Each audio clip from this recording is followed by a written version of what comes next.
Hello everyone. Whoa, my hair looks really wavy there. Hello everyone.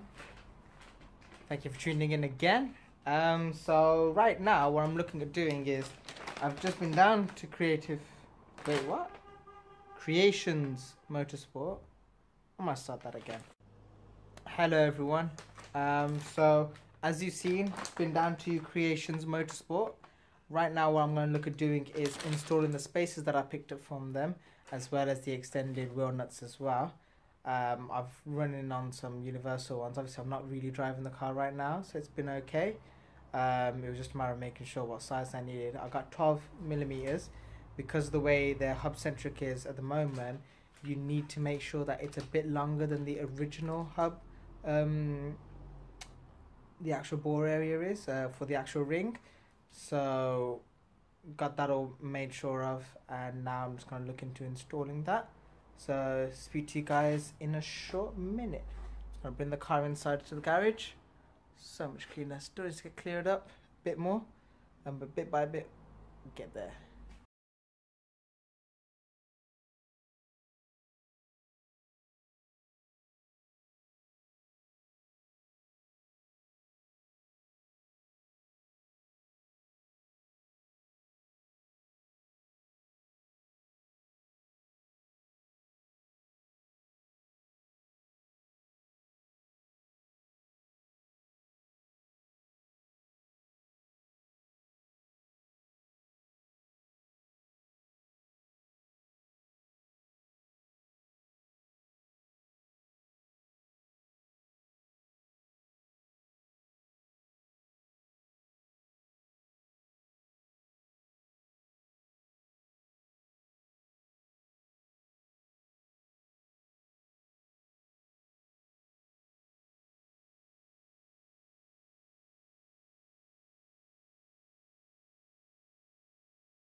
So I have just taken off the alloys, just the bolts, sorry.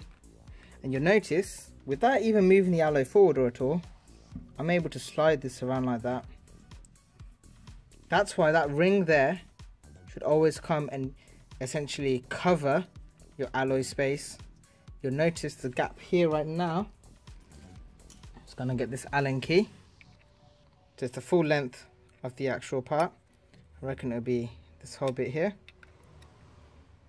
Yeah. So we're gonna get the actual new ones on, new spacers on. We'll see just how much space we have inside here unprotected.